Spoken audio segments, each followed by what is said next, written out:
Hello friends, नमस्कार। स्वागत है आप सभी का एजुकेशन मंत्रा में। देखिए, 3 जून की जो भी बड़ी खबरें हैं आपको कवर करेंगे 69,000 शिक्षक भर्ती के संबंध में। देखिए, आज से काउंसलिंग प्रारंभ हो रही है, तो काउंसलिंग में जितने भी अभ्यर्थी पार्टिसिपेट कर रहे हैं आप सभी को एजुकेशन मंत्रा यूट्यूब चैनल फैमिली की तरफ से बहुत बहुत शुभकामनाएं। जल्द ही आप प्राथमिक विद्यालयों में अध्यापन कार्य करें, ऐसी हमारी दुआएं हैं। और सबसे बड़ी बात कि पहले नियुक्ति पत्र मिलेगा और इसके बाद ऑनलाइन स्कूल आवंटन होगा। जी हाँ, एक बार फिर से नई प्रक्रिया अपनाई जा रही है 69,000 शिक्षक भर्ती के अंतर्गत कि पहले नियुक्ति पत्र उपलब्ध करवा दिए जाएंगे, इसके बाद विद्यालय आवंटन होगा। एक नई प्रक्रिया है, उस पर भी चर्चा करेंगे। और नहीं मिला शिक्षा मित्रों को भारांक का लाभ, कई शिक्षा मित्र हुए बाहर। और उत्तर कुंजी मामले में अहम फैसला आज, भर्ती रद्द को लेकर प्रदर्शन, अंक गुणांक, जिला आवंटन संबंधी जो विषम परिस्थितियां हैं उन पर भी चर्चा करेंगे कि किस प्रकार से जिला आवंटन हुआ, एमआरसी लागू हुआ कि नहीं हुआ, क्या कुछ हुआ। सारे के सारे बिंदुओं को 1 बाय 1 रखेंगे। तो वीडियो को लाइक एंड शेयर कर दीजिए और चैनल पर नए हैं तो सब्सक्राइब करके बेल आइकन को भी प्रेस कर दीजिए। और इसके साथ ही हमारे टेलीग्राम चैनल को ज्वाइन करना एकदम से ना भूलें, क्योंकि वहाँ पर विभिन्न प्रकार की अपडेट्स आपको रियल, ऑथेंटिक और फास्टेस्ट तरीके से उपलब्ध करवाई जाती हैं। तो चलिए दोस्तों, अब वीडियो सेशन को यहीं पर स्टार्ट करते हैं और बात करते हैं आज की काउंसलिंग को लेकर। देखिए दोस्तों, हर एक जनपद ने अलग अलग प्रकार के नियम, कायदे, कानूनों को बनाकर रखा हुआ है। कहीं पर महिला, दिव्यांग और विशेष आरक्षित जो उम्मीदवार हैं, विशेष आरक्षण वाले, उनको पहली दिन की काउंसलिंग में बुलाया गया है। दूसरे दिन अलग व्यवस्था है। ये हर एक जनपद में अलग अलग है। किसी दिन महिलाओं को स्पेशली बुलाया गया है, किसी दिन दूसरे दिन पुरुषों को बुलाया गया। ऐसी व्यवस्थाएं देखने के लिए हर एक जनपद में अलग अलग प्रकार से हैं। तो सभी लोग अपने जनपद की व्यवस्थाओं को अब तक पढ़ चुके होंगे, देख चुके होंगे।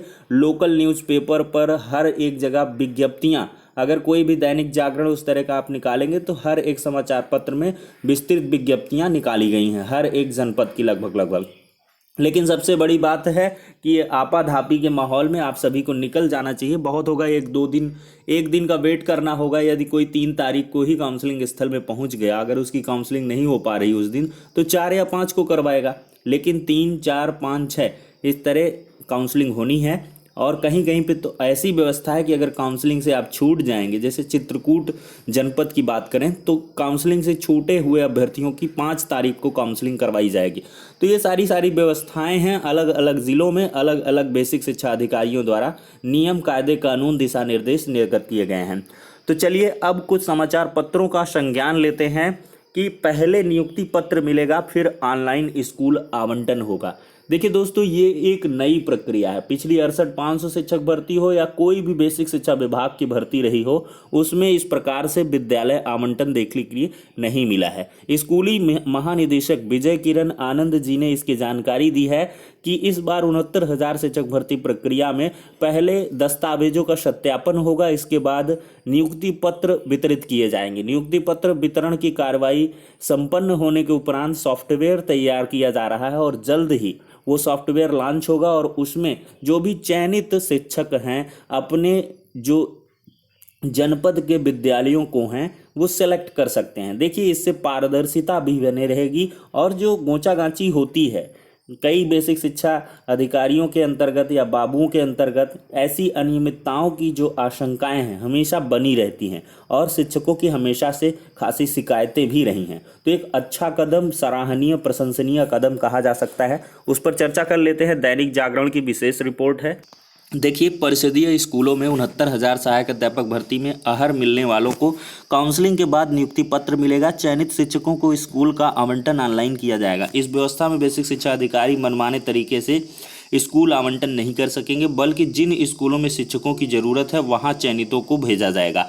बेसिक शिक्षा के महानिदेशक विजय किरण आनंद ने कहा कि इसके लिए शिक्षा महकमे में तैयारी शुरू हो गई है, जल्द ही सॉफ्टवेयर बना लिया जाएगा। महानिदेशक मंगलवार शाम वीडियो कॉन्फ्रेंसिंग के जरिए बेसिक शिक्षा अधिकारियों से रूबरू थे। उन्होंने बुधवार से शुरू होने वाली काउंसलिंग की तैयारियों के संबंध में सभी से सवाल किए और दिशा निर्देश की पूरी शुचिता के साथ काउंसलिंग कराई जाए। हर अभ्यर्थी के शैक्षिक व अन्य प्रमाण पत्रों की जांच करें। साथ ही काउंसलिंग में बीएसए व डाइट प्रचार, शारीरिक दूरी आदि के नियमों का कड़ाई से पालन करें। किसी जिले में कोई विषम स्थिति पैदा ना हो। उन्होंने कहा काउंसलिंग इसलिए हो रही है कि सभी चयनितों को प्रक्रिया पूर्ण होने पर नियुक्ति पत्र दिया जाए। स्कूल आवंटन की प्रक्रिया अलग से की जाएगी, परिषद के आदेश से जारी कराया जाएगा। महानिदेशक ने कहा 68,500 व अन्य शिक्षक भर्तियों में चयनित शिक्षकों को 69,000 सहायक अध्यापक भर्ती की लिखित परीक्षा में शामिल होने के लिए सीमित संख्या में एनओसी दी गई थी, लेकिन अब काउंसलिंग के लिए किसी शिक्षक को एनओसी न जारी किया जाए, क्योंकि इससे शिक्षकों का पद स्थापन आदि बिगड़ेगा। साथ ही नए अभ्यर्थियों के चयन के अवसर भी अनायास घटेंगे। सभी बीएसए इनका अनुपालन करें।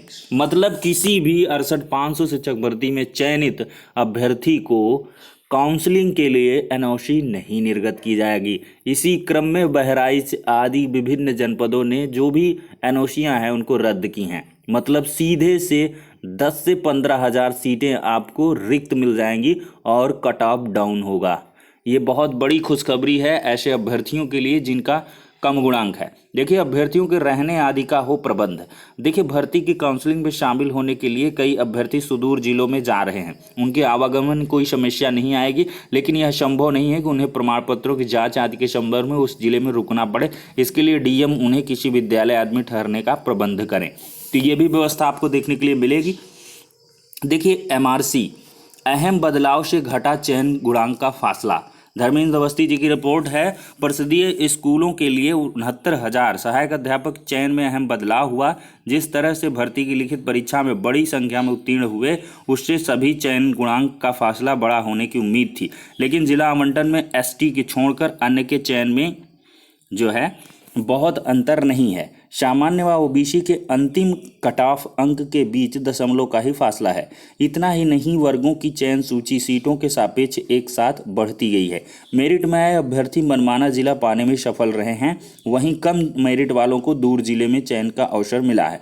बेसिक शिक्षा परिषद की ओर से जिला आवंटन में 67,867 अभ्यर्थियों का चयन हुआ। सूची में यह उल्लेख नहीं है कि चयनित अभ्यर्थी किस वर्ग का है, उसका गुणांक क्या है। अभ्यर्थी की मूलभूत जानकारी व आवंटित जिले का ही उल्लेख है। सोशल मीडिया व अभ्यर्थियों ने खुद ही हर वर्ग का अंतिम गुणांक तय किया है। सामान्य वर्ग का 67.1, ओबीसी का 66.7, एससी का 61.5 तक गुणांक माना जा रहा है। इतना कम अंतर होने का कारण हाईकोर्ट का एमआरसी लागू करने का आदेश है। आवंटन में करीब 31,000 रैंक तक ही सामान्य का चयन होना चाहिए था, लेकिन करीब 50,000 रैंक तक वे चयनित हैं। उधर बेसिक शिक्षा परिषद के उप सचिव अनिल कुमार का कहना है कि सारी प्रक्रिया शासन के आदेश पर हुई है। देखिए, एमआरसी क्या है? मेरिटोरियस रिजर्व कैटेगरी, यानी वे आरक्षित वर्ग के अभ्यर्थी अपने गुणांक के आधार पर अनारक्षित वर्ग के बराबर या अधिक हैं। पिछली भर्ती में ऐसे अभ्यर्थी अनारक्षित सीटों पर चयनित हुए थे, इससे उन्हें दूर के जिलों में जाना पड़ा था। हाईकोर्ट के न्यायाधीश प्रकाश पड़िया ने 13 मई 2020 को आदेश दिया था कि ऐसे अभ्यर्थियों को उनके वर्ग में रखकर जिला आवंटन किया जाए। परिषद ने उसी के अनुरूप हर अभ्यर्थी को पहले अनारक्षित सीट पर ही मनचाहा जिला देने का प्रयास किया। संभव न होने पर उसे संबंधित वर्ग में चयनित किया। आवंटन प्रक्रिया में चयन एक साथ सभी वर्गों का होता है। तो कुल मिलाकर एमआरसी लागू हुई, लेकिन एक बेहतर तरीके से लागू नहीं हो पाई। देखिए, वहीं दूसरी ओर एक वर्ग है अभ्यर्थियों का जो भर्ती रद्द करने की मांग को लेकर प्रदर्शन कर रहा है। देखो, 69,000 शिक्षक भर्ती परीक्षा में कथित भ्रष्टाचार के खिलाफ मंगलवार को परीक्षा नियामक प्राधिकारी कार्यालय पर न्याय मोर्चा ने प्रदर्शन किया। इस दौरान मुख्यमंत्री के नाम संबोधित ज्ञापन एसीएम प्रथम को दिया गया। न्याय मोर्चा के संयोजक सुनील मौर्य ने कहा कि इस भर्ती में व्यापक स्तर पर भ्रष्टाचार हुआ है। मामला लखनऊ खंडपीठ के साथ साथ उच्चतम न्यायालय में भी लंबित है। तब सरकार इतनी जल्दबाजी क्यों कर रही है? इससे स्पष्ट है कि कोविड-19 महामारी के दौरान भर्ती पूरी करके सरकार भ्रष्टाचार करने वालों को बचाना चाहती है। देखिए, प्राप्तांक और पूर्णांक की गलती करने वालों ने दिया धरना। 69,000 शिक्षक भर्ती के फॉर्म में प्राप्तांक पूर्णांक में गलती करने वालों ने मंगलवार को भी बेसिक शिक्षा परिषद कार्यालय से बाहर धरना दिया। हालांकि थोड़ी देर पुलिस ने उन्हें हल्का बल प्रयोग करके बाहर कर दिया। नेतृत्व कर रहे रोहित तिवारी का दावा है कि सचिव बेसिक शिक्षा परिषद विजय शंकर मिश्र ने मुलाकात की और आश्वासन दिया कि अपने जिलों में काउंसलिंग में प्रतिभाग करें, वहां की चयन समिति निर्णय लेगी। देखिए, और यहीं पर एक अपडेट है कि 23 साल में पाई नौकरी 39 साल पढ़ाएंगे। वहीं एक शिक्षा मित्र हैं 57 साल में पाए हैं और 5 साल पढ़ाएंगे। तो ये सारी चीज़ें हैं। जिला आवंटन के फेर में गिरी मेरिट। बेसिक शिक्षा परिषद की ओर से जारी मेरिट में पूर्व अनुमान गलत साबित हुआ है। कुल मिलाकर मेरिट की विसंगति को लेकर अभ्यर्थियों में असंतोष पहुंचे परिषद कार्यालय। देखिए, शिक्षक भर्ती की मेरिट जारी होने के बाद पूरे प्रदेश में अभ्यर्थियों का असंतोष सामने आ रहा है। पहले तो उनका कहना है कि बड़ी संख्या में ऐसे अभ्यर्थी जिन्हें एक सीरियल में बहुत अधिक नंबर मिल गए। उनका आरोप है कि एक ही श्रेणी के होने के बाद उनके दूसरे साथी जिनके अंक कम थे वह कुल गुणांक में भी उनसे कम थे। इस भर्ती में गलत तरीके से जारी मेरिट में आए हैं। उनका आरोप है कि पूरी मेरिट को आपस में मिला देने से पता ही नहीं चल रहा है कि किस अभ्यर्थी की मेरिट क्या है। कुल मिलाकर मेरिट को लेकर भी विसंगतियां देखने के लिए मिल रही हैं। भारांक नहीं मिलने पर शिक्षा मित्रों का विरोध। देखिए, ये कुछ ऐसा मामला है कि नियमित बीटीसी एवं विशिष्ट बीटीसी करने वाले शिक्षा मित्रों ने 69,000 सहायक अध्यापक भर्ती में सुप्रीम कोर्ट के आदेश के अनुसार भारांक नहीं देने पर विरोध जताया। मंगलवार को सचिव बेसिक शिक्षा परिषद कार्यालय के बाहर प्रदर्शन किया। ऐसे शिक्षा मित्रों का कहना है कि दूरस्थ विधि से 2 वर्षीय बीटीसी प्रशिक्षण प्राप्त करने वाले शिक्षा मित्रों को 25 तक का भारांक नहीं दिया गया है। कुल मिलाकर पहले दिन दिव्यांग और महिला अभ्यर्थियों की होगी काउंसलिंग। तो ये सारी की सारी अपडेट हैं। पूरे पदों तक नियुक्ति होगी और फिर काउंसलिंग कराने की मांग ये बढ़ रही है कि लगभग जब तक पूरे पद नहीं भर जाएं तब तक ये हो। कुल मिलाकर जो विशिष्ट बीटीसी और नियमित बीटीसी किए हैं संस्थागत, उनको भारांक का लाभ नहीं मिला, ऐसा आरोप लगाया जा रहा है। और ऐसे शिक्षा में 2 वर्षीय दूरस्थ बीटीसी प्रशिक्षण प्राप्त किए उन्हें भारांक का लाभ दिया गया है।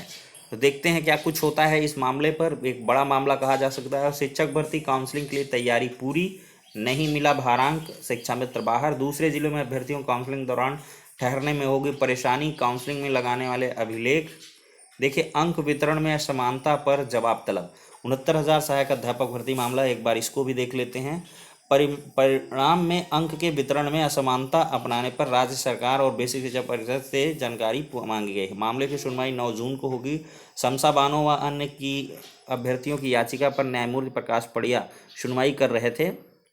याचिकागण के अधिवक्ता सीमान सिंह का कहना था कि 6 जनवरी 2019 को 69,000 सहायक अध्यापक भर्ती की लिखित परीक्षा आयोजित की गई। इसकी पहली उत्तर कुंजी 8 जनवरी को जारी हुई। इसके मुताबिक याचिकागण को क्वालिफाइंग 90 अंक नहीं मिल रहे थे, जबकि 8 मई 2020 को अंतिम उत्तर जारी पता चला। पाठ्यक्रम से बाहर पूछे गए 3 प्रश्न, एक सीरीज के प्रश्न 3 और 4 और 6 के सभी को बराबर अंक दिए हैं, भले ही उससे कोई विकल्प नहीं चुना, जबकि याचिका को इन 3 प्रश्नों के समान अंक नहीं दिए गए हैं। तो देखते हैं क्या कुछ होता है। तो कुल मिलाकर दोस्तों ये सारी की सारी अपडेट्स हैं जो 69,000 शिक्षक भर्ती से संबंधित हैं। तो कुल मिलाकर फिलहाल सभी लोग जो है काउंसलिंग वगैरह में पार्टिसिपेट करिए ज़्यादा से ज़्यादा और पूरा पता लगाइए और 1-2 दिन का त्याग करिए, भले ही प्रक्रियाएं जल्दी जल्दी हो रही हैं। और उत्तर कुंजी मामले में जो अहम फैसला है वो आज सुनाया जाएगा लखनऊ खंडपीठ से। वो भी देखना बहुत ही बड़ी बात होगी कि क्या कुछ ऑर्डर होगा, क्योंकि लगातार 5 घंटे सुनवाई हुई है। तो इसमें क्या कुछ ऑर्डर होगा, उसके बाद कई सारी चीज़ें बदलने या यथावत रहने वाली हैं। तो फिलहाल के लिए इतना ही, नेक्स्ट वीडियो में मिलते हैं, तब तक के लिए शुक्रिया, धन्यवाद।